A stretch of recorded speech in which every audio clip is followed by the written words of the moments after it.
Nós estamos a viver uma fase em que as pessoas procuram muito uma forma de se diferenciarem das outras. E caímos neste erro de que quando todos tentamos ser diferentes, ficamos todos iguais. O que é que acontece? O que eu aprendi com ter fechado este processo todo em mim, ou seja, ninguém vê as minhas fotografias, eu não compro rolos, eu não faço nada disso, é que descobri uma forma que me parece a forma mais clara, e mais direta e mais objetiva de me diferenciar dos outros. Porque de repente eu tenho uma linguagem que sou eu que crio, que é um ritual, que é quase artesanato, que representa o que eu sinto, o que eu vejo, de uma forma completamente diferente das outras pessoas. Tu podes-me dizer, mas de certeza que há outros fotógrafos a fazerem a mesma coisa que tu. Sim, mas isso, eles não me estão a influenciar diretamente. Eu descobri o meu processo, descobri o que é que eu gosto e segui o meu caminho.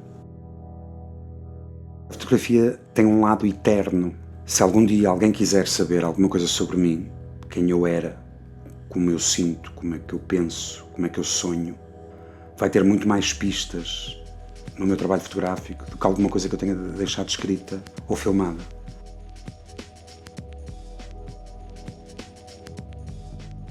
O meu primeiro contacto com a fotografia foi porque o meu pai era fotógrafo, mas o meu primeiro contacto foi mesmo com o laboratório, não foi propriamente com o ato de fotografar. Era mágico naquela altura e continua a ser o facto das fotografias aparecerem no papel em contacto com os químicos. Era um processo que até hoje eu nunca mais esqueci, que fiquei e que me marcou profundamente. Voltei a entrar em contacto com a fotografia mais a sério quando, depois de fazer um percurso bastante variado a nível universitário, entrei na escola de cinema. E a escola de cinema, o primeiro ano é comum com fotografia. A sensação que eu tenho hoje, olhando para trás, é que as pessoas, os meus colegas de turma e mesmo os professores instigavam um bocadinho aquele tipo de fotografia que era fotografia de paisagem, o que se chama fine art photography, retratos assim muito perfeitinhos, e eu nunca tive muito jeito para isso. E então disse a mim próprio: haverá fotógrafos de outros géneros que não façam só fine art photography, ou que não façam as coisas tão direitinhas. E pronto, entrei em contacto com um livro muito marcante do Stephen Shore.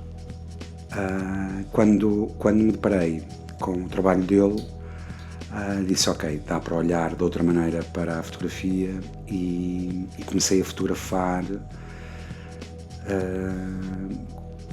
com um olhar mais concentrado nessa ideia do banal. Os meus trabalhos eram muito diferentes dos meus colegas. Depois fui encontrando alguns futuros fotógrafos que estavam mesmo a tirar o curso de fotografia, que procuravam também esse lado um bocado mais disruptivo. Fizemos uma amizade criativa baseada nessa diferença, nessa busca da diferença, e então foi quando eu comecei a desenvolver o meu gosto por fotografar pessoas.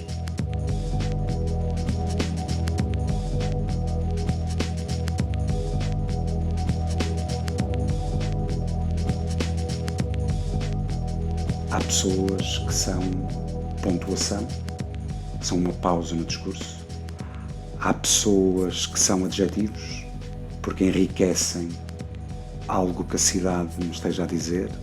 Há pessoas que são metáforas, parecem outras coisas quando são fotografadas. Este jogo sempre de eterna descoberta com a fotografia é o que me viciou desde o início. Que na altura havia pessoas que diziam: pá, estás a tirar o curso de cinema e estás a gastar muito tempo na fotografia. E eu não sabia explicar, e hoje, 30 anos depois, não é? E olhando para o meu percurso, a minha forma de construção visual, mesmo hoje, quando estou a trabalhar em publicidade, tem sempre por base a fotografia. Ou seja, eu penso de forma fotográfica, eu não penso de forma cinematográfica. Comecei-me a perceber que tinha desenvolvido uma paranoia compulsiva de estar sistematicamente a fotografar. Eu andava sempre com uma máquina fotográfica com prioridade à abertura no bolso e então estava sempre a fotografar. E quando descobria algumas coisas relacionadas com a cor e com as texturas, aplicava, pedia aos meus diretores de fotografia na publicidade que aplicassem o que eu tinha descoberto aos trabalhos que eu estava a fazer. De repente eu deixei de ser um realizador emergente para ser um artista, um criador.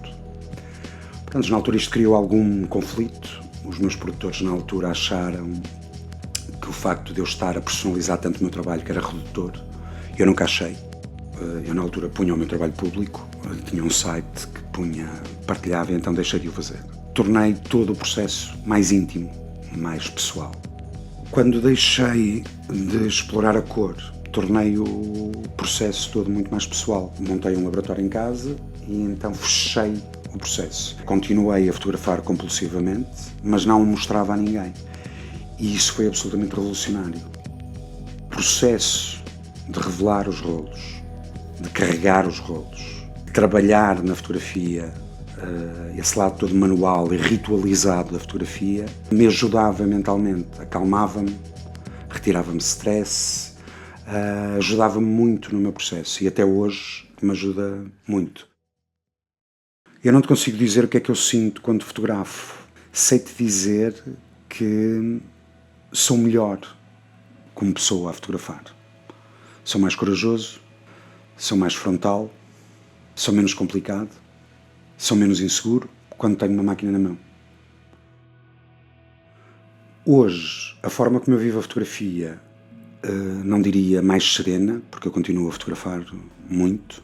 Voltei ao preto e branco, os últimos anos da minha vida são com preto e branco.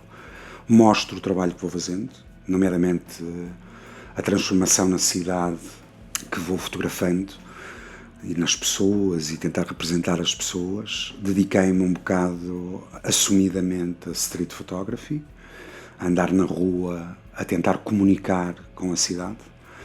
E isto pode parecer uma coisa assim um bocado esotérica, não é? Esta ideia de que a cidade fala contigo visualmente. Mas só não acredita nisto quem nunca o fez. Porque a cidade fala contigo. Os elementos falam contigo. Se estiveres atento para os ouvir e ver. É um exercício de paciência, mas a verdade é que quando essa comunicação se inicia, é absolutamente viciante. Tu estás sempre à espera do que a cidade te vai dizer. Eu não sou artista às vezes. Eu não tenho hipótese.